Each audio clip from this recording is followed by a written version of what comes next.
Assalamualaikum warahmatullahi wabarakatuh. Alhamdulillah wa syukru ala ni'amillah Muhammad ibni Abdillah la haula wa la quwata illa billah.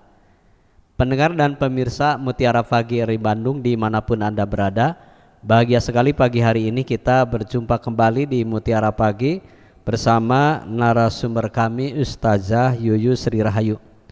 Pendengar, topik yang akan kita bahas pagi hari ini demi wanci atau yang sangat kita kenal dengan surat Al-Asri. Surat ini kemudian tergolong dengan surat Makkiyah menurut mayoritas musafir mufassirin yang diturunkan setelah surat Al-Insyirah dan sebelum surat Al-Ahdiyat. Surat ini tentu secara gambaran secara umum bahwa sepintas yang artinya demi masa. Sesungguhnya manusia itu benar-benar berada dalam kerugian kecuali orang-orang yang beriman dan mengerjakan amal soleh dan saling menasehati untuk kebenaran dan kesabaran. Baik pendengar, lebih lengkapnya kita simak seperti apa demi wanci bersama Ustazah Yuyu Sri Rahayu. Silahkan Ustazah. Baik, alhamdulillah, terima kasih Pak Haji Casmita yang sudah kembali memfasilitasi kami untuk bisa hadir di Mutiara Pagi RRI Bandung hari ini.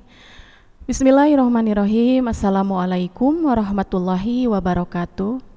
Alhamdulillahirabbil alamin, alhamdulillahilladzi bi ni'matihi tatimmus sholihat.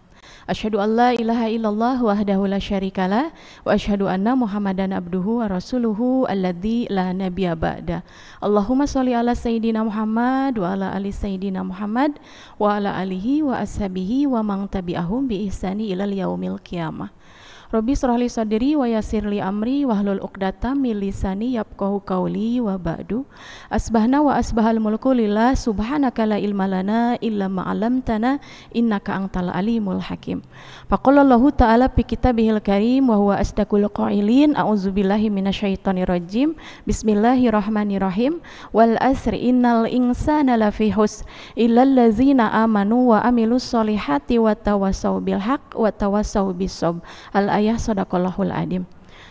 Puji serta syukur tak hentinya kita panjatkan kehadirat ilahi Robbi Allah yang maha gopur, berkat kudrat irodat rahmat serta kasih dan sayangnya. Alhamdulillah hari ini kita dipertemukan kembali di hari yang indah ini dalam keadaan sehat walafiat. Mudah-mudahan kita sama-sama saling mendoakan untuk kru semua yang ada di studio dan juga untuk pemirsa semua yang ada di rumah hari ini. Semoga Allah memberikan kesehatan yang afiat, kemudahan dalam setiap urusan, keberkahan dalam usianya, dan juga dibimbing rumah tangganya sakinah mawadah warahmah, putra-putrinya soleh dan solehah, dan juga diberikan rezeki yang berkah yang berlimpah ruah oleh Allah Subhanahu wa taala untuk bekal ibadah yang bisa menyampaikan ke Makkah dan ke Madinah. Amin ya Allah ya rabbal alamin. Shalawat salam semoga tercurah limpah kepada junjungan kita habibana wa nabiyana maulana Muhammad sallallahu alaihi wasallam, kepada para keluarganya, para sahabatnya, tabi'at-tabi'atnya, dan semoga sampai kepada kita selaku umatnya yang turut patuh pada risalahnya hingga yaumil qiyamah. Bapak-bapak beserta ibu-ibu pemirsa setia Mutiara Pagi RRI Bandung, kita awali dengan doa sebelum membahas satu tema. Robbi zidna ilma warzuqna fahma waj'alna minas sholihin. Ya Allah, jadikanlah kami diberikan ilmu yang bermanfaat, yang mudah kami pahami, dan jadikan kami semua hamba-hambamu yang sholihin. Baik, alhamdulillah sebagaimana tadi disampaikan oleh Pak Haji Casmita bahwa kita akan membahas mengenai demi wanci. Mungkin bapak-bapak beserta ibu-ibu pernah mendengar syair yang pernah dibawakan oleh salah satu pujangga dari tanah Sunda ini. Beliau mengambil salah satu lirik lagu, padahal sebetulnya itu adalah terjemahan dari Al-Quran surat Al-Asri yang bunyinya seperti ini. Demi wanci saestuna jalma aya dina rugi. Demi wanci saestuna jalma aya dina rugi.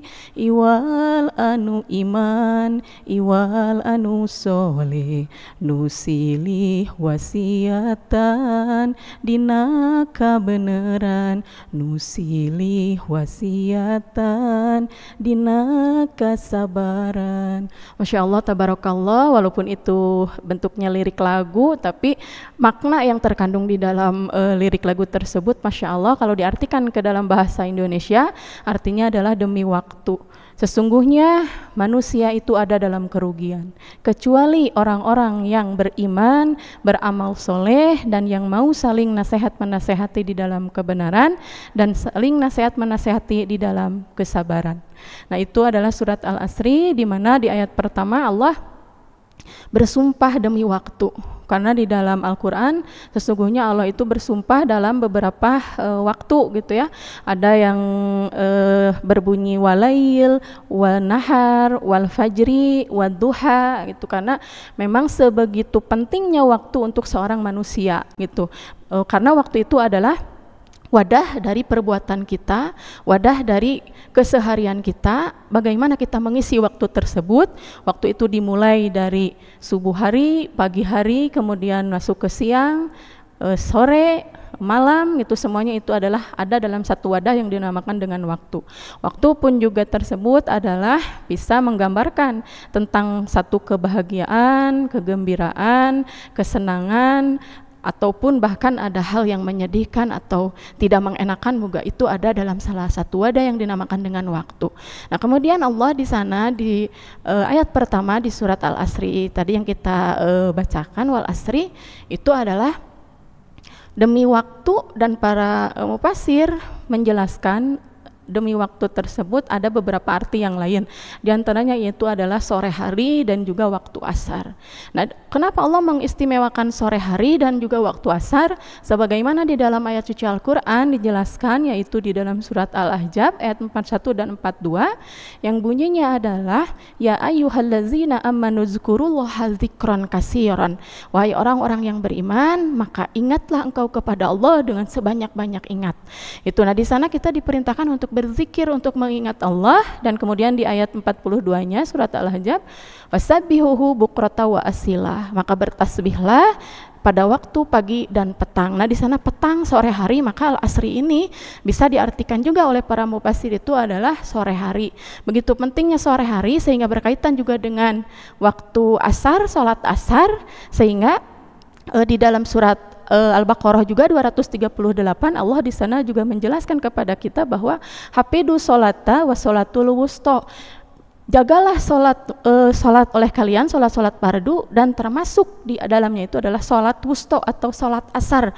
Nah, Allah di sini memerintahkan kepada kita untuk menjaga yang tadi, menjaga tasbih, menjaga dikir, selalu ingat kepada Allah. Yang kedua adalah menjaga sholat asar. Begitu pentingnya waktu tersebut untuk kita jaga, karena memang dua perintah dari Allah tersebut adalah harus kita perhatikan dan harus kita kerjakan dengan betul-betul pada waktu sore hari. Maka ada sunnah yang Rasul sarankan kepada kita, yaitu harus kita dawamkan untuk dibacakan, yaitu ada dikir pagi dan dikir petang. Nah, kemudian kenapa sholat asar juga berhubungan dengan surat Al-Asri ini? Karena sholat asar itu, sholatul wusta, adanya itu di tengah-tengah, di mana orang-orang sedang sibuk, mungkin yang pulang kerja juga baru pulang kerja, yang beraktivitas juga mungkin sedang capek-capeknya gitu. Makanya sholat asar ini menjadi perhatian penting dari Allah untuk kita supaya tidak terlalaikan dengan sholat asar tersebut.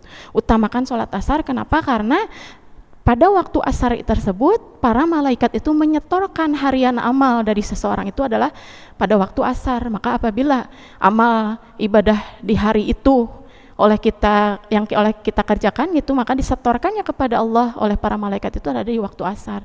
Alangkah lebih baiknya kalau disetorkan kita dalam keadaan sedang beribadah kepada Allah Subhanahu wa taala. Itu ya. Jadi kemudian di sini juga Allah di ayat keduanya, innal insana lafi husrin, dan sesungguhnya semua manusia itu ada dalam kerugian, tidak terkecuali, karena di sana tidak dikatakan al-kafirun, al-musyrikun gitu ya, al-zalimun, tidak, tapi Allah mengatakan di sana al-insanu, jadi seluruh manusia, baik mau muslim, mau kafir, mau apapun mereka itu, seluruhnya itu sesungguhnya kata Allah berada dalam kerugian. Nah, di sini sebetulnya Allah memberikan gambaran kepada kita bahwa di surat Al-Asri ini membagi membagi dua manusia itu menjadi dua golongan. Ada golongan orang-orang yang rugi dan ada golongan orang-orang yang beruntung. Nah, adapun yang rugi yang mereka yang tidak bisa mengoptimalkan waktu yang Allah berikan dalam kesehariannya. Tapi ada juga orang yang beruntung. Orang yang beruntung itu yang mana? Dan itu seharusnya bisa kita dapat gitu ya, selaku seorang muslim. Karena yang namanya bermuamalah, jangankan muamalah yang ada dalam di akhirat nanti gitu ya, muamalah yang ada di dunia saja, kalau kita punya suatu usaha gitu, sudah barang tentu inginnya kita untung terus, tidak mau rugi. Apalagi ini muamalah yang mungkin akan kita dapatkan sampai akhirat nanti, yang itu adalah fungsinya itu selamanya, abadan-abadan. Maka dari itu kita tidak mau menjadi orang yang rugi, tapi ingin menjadi orang yang beruntung. Nah, kemudian Allah memberikan clue kepada kita, memberikan petunjuk kepada kita bahwa sesungguhnya orang yang beruntung itu ada di ayat ketiga, illallazina amanu wa amilus solihati wa tawassaw bil haq wa tawassaw bisob.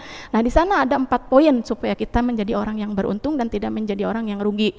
Yang pertama adalah kata Allah, innallazina amanu, sesungguhnya orang-orang yang beriman. Jadi kalau ingin untung, peliharalah iman kita. Lalu apa iman itu? Nah, di dalam hadis Arba'in bab kedua bahwa Rasulullah Muhammad SAW pernah ditanya oleh malaikat Jibril, didatangi oleh malaikat Jibril. Kemudian Jibril bertanya, wa ahbiru ya Muhammad, iman gitu, apa itu iman gitu ya, kabarkan kepadaku tentang iman. Maka Nabi Muhammad menjawab, di hadis tersebut dijelaskan, al imanu antu'minuna billahi wa malaikatihi wa kutubihi wa rusulihi wal yaumil akhir wa antu'minuna bil qadari khairihi wa syarihi. Itu kata Rasulullah bahwa iman itu adalah percaya kepada Allah, kepada malaikat Allah, kepada Rasul Allah, kepada kitab-kitab Allah, kepada hari kiamat, dan juga percaya kepada qada dan qadar, baik itu yang baik maupun yang buruk gitu ya. Nah, malaikat Jibril kemudian mengiyakan, oh ternyata sebetulnya dia juga sudah tahu, tapi menguji apakah Muhammad pada saat itu bisa menjawab. Ternyata jawaban yang diharapkan oleh Nabi Muhammad itu betul sesuai yang diharapkan oleh malaikat Jibril ya. Nah, itu jadi yang pertama kunci untuk supaya kita menjadi orang yang beruntung adalah punya iman dalam diri ya. Iman itu penjelasannya insya Allah mudah-mudahan di lain waktu kita bisa menjelaskan lebih detail tentang iman tersebut. Kemudian yang kedua kunci untuk supaya jadi orang yang beruntung adalah yaitu beramal soleh, wa amilus solihat, banyak beramal soleh. Nah, dalam beramal soleh tentu kita harus memiliki ilmu, karena amal tanpa ilmu itu tidak diterima oleh Allah Subhanahu wa taala. Maka konsepnya untuk beramal itu harus cari dulu ilmu. Maka terus mencari ilmu, terus thalabul ilmi ya seperti ini. Kalau misalnya kita tidak bisa mendatangi kajian-kajian secara langsung, maka secara online pun seperti ini, bisa nonton di YouTube ataupun bisa nonton di Mutiara Pagi RRI Bandung. Itu bisa menjadi salah satu poin untuk kita supaya bisa terus menambah ilmu-ilmu kita, supaya dengan ilmu tersebut kita bisa beramal secara terarah dan insya Allah amal tersebut bisa diterima oleh Allah Subhanahu wa taala.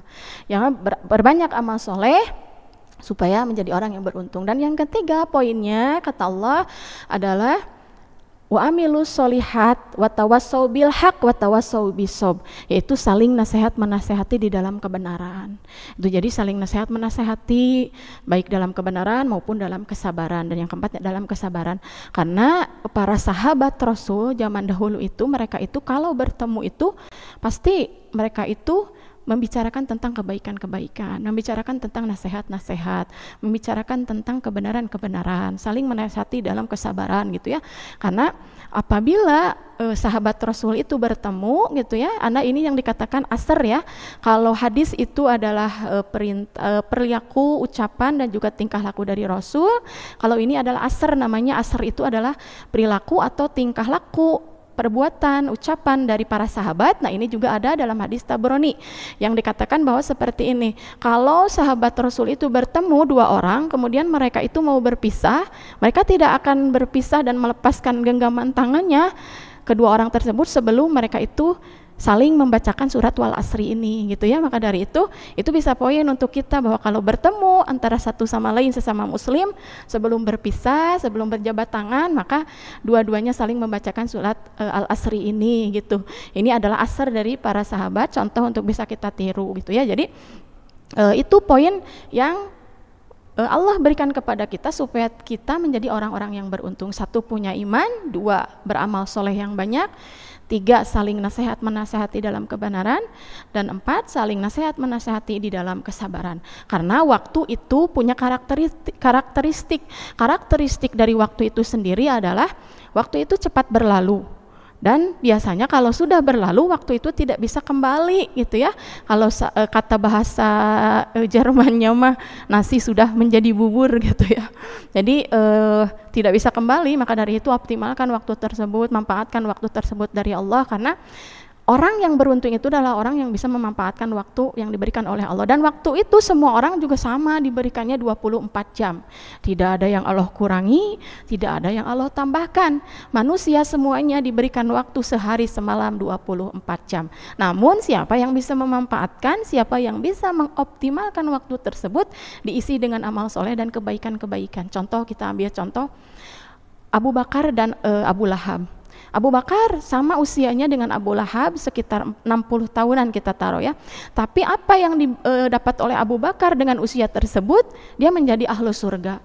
Karena amalan-amalan yang beliau kerjakan itu banyak sekali amal kebaikan, dan justru beliau menjadi sahabat terdekat dengan Nabi gitu ya.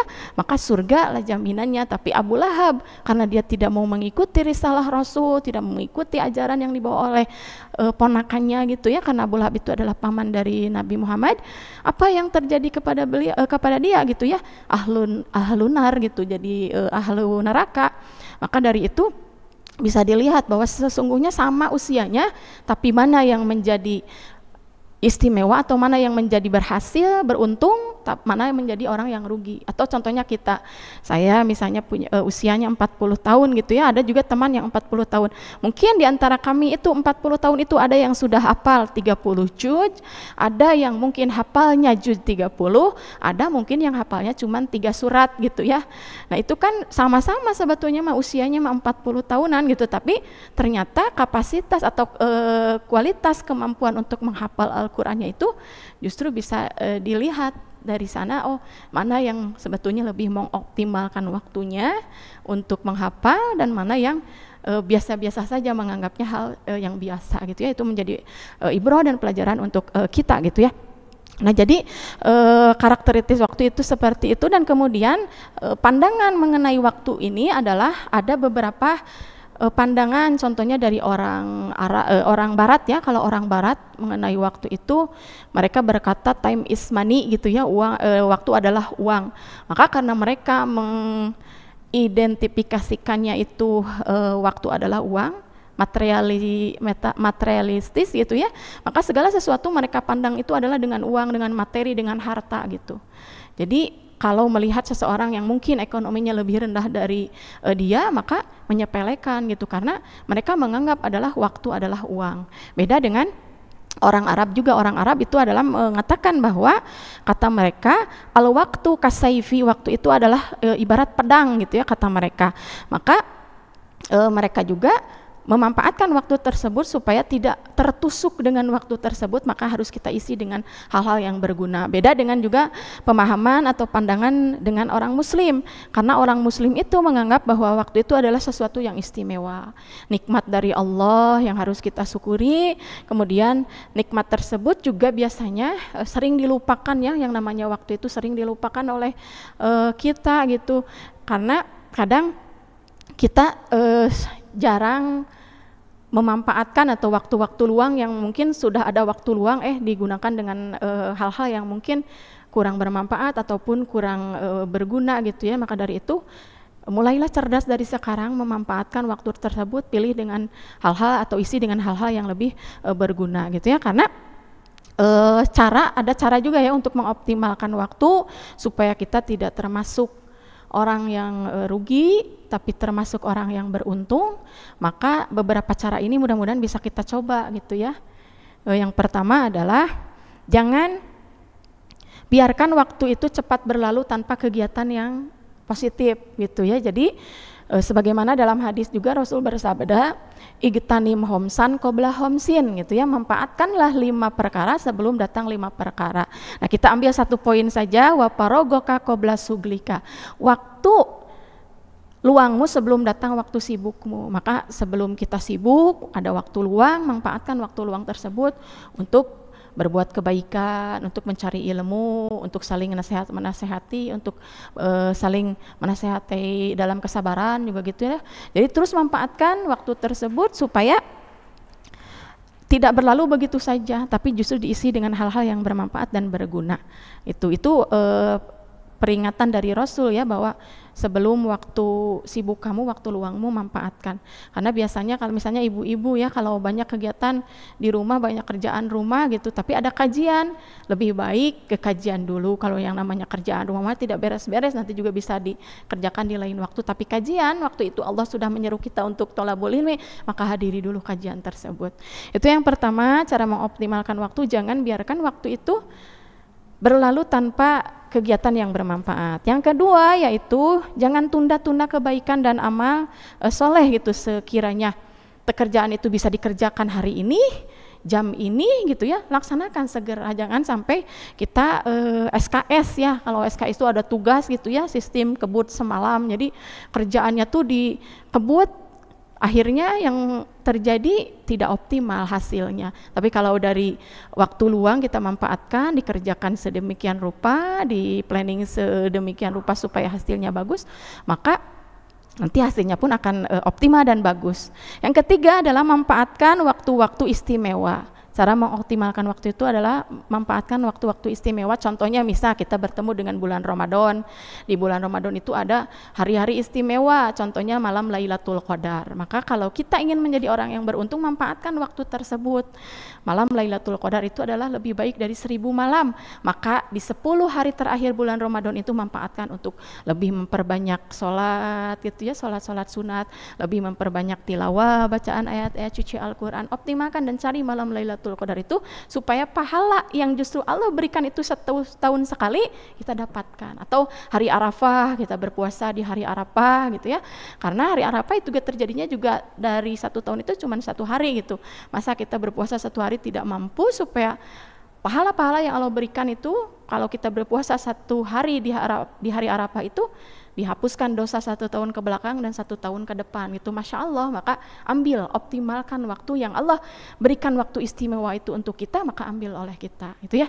Yang berikutnya adalah mengoptimalkan waktu itu adalah kerjakan amalan satu waktu itu beberapa amalan gitu ya.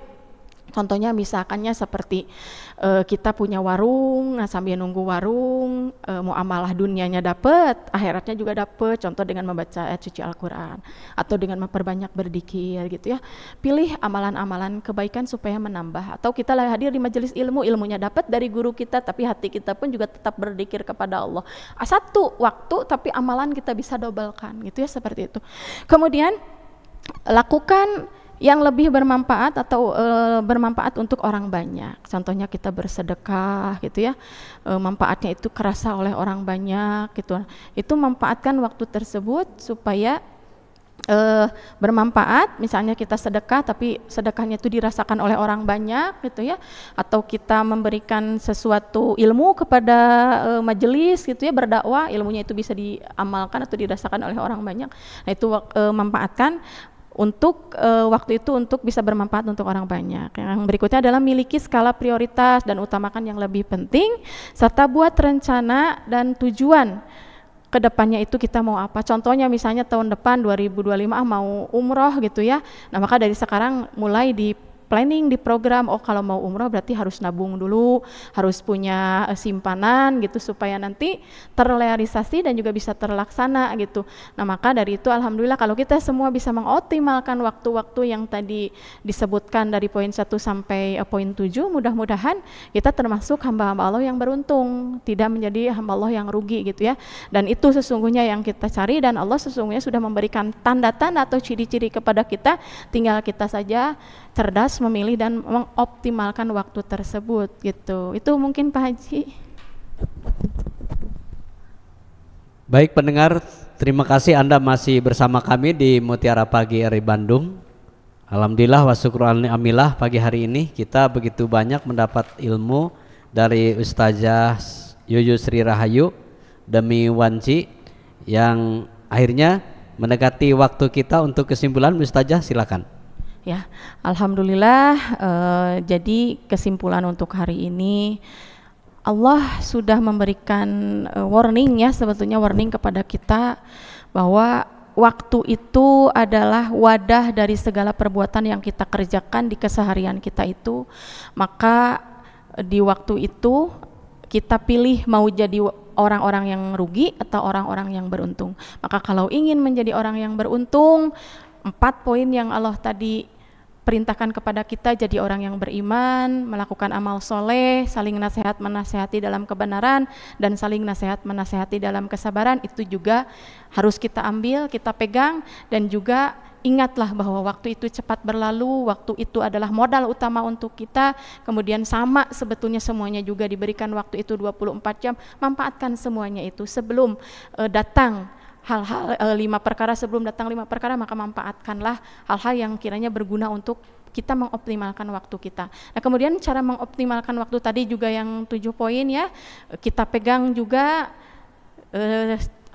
programkan kegiatan-kegiatan kita untuk kedepannya supaya lebih optimal waktunya, supaya lebih terarah, dan kegiatan kita pun juga bernilai pahala di hadapan Allah sehingga waktu tidak terbuang dengan percuma.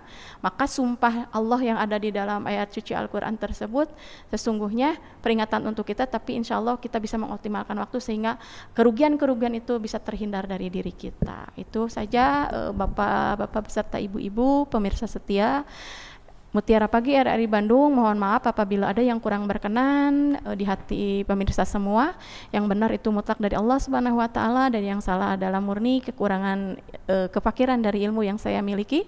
Aku qouli hada wa astagfirullahaladzim li wa lakum, barakallahu lana wa lakum. Billahi taufiq wal hidayah wa ridha wal inayah. Assalamualaikum warahmatullahi wabarakatuh. Baik pendengar dan pemirsa, telah kita simak pemaparan Ustazah Yoyo Sri Rahayu, yaitu Demi Wanci, yang mungkin Anda telah menyimak pemaparan dari surat Al-Asri, tergolong surat Makkiyah, dan menurut mayoritas mufasir yang diturunkan setelah surat Al-Insyirah dan sebelum surat Al-Ahdiyat. Surat Al-Asr terdiri dari 3 ayat, 14 kata dan 68 huruf. Dan secara umum surat Al-Asr ini mencakup penjelasan siapa yang tergolong sebagai orang-orang yang beruntung dan siapa orang-orang yang merugi. Pendengar dan pemirsa, sampai di sini jumpa kita di Mutiara Pagi RRI Bandung. Mudah-mudahan kita selalu mendapatkan keberkahan dari ilmu yang telah kita dapat, menjadi bekal takwa kita kepada Allah Subhanahu wa taala. Subhanakallahumma bihamdika asyhadu an la ilaha illa anta astaghfiruka wa atubu ilaik. Assalamualaikum warahmatullahi wabarakatuh.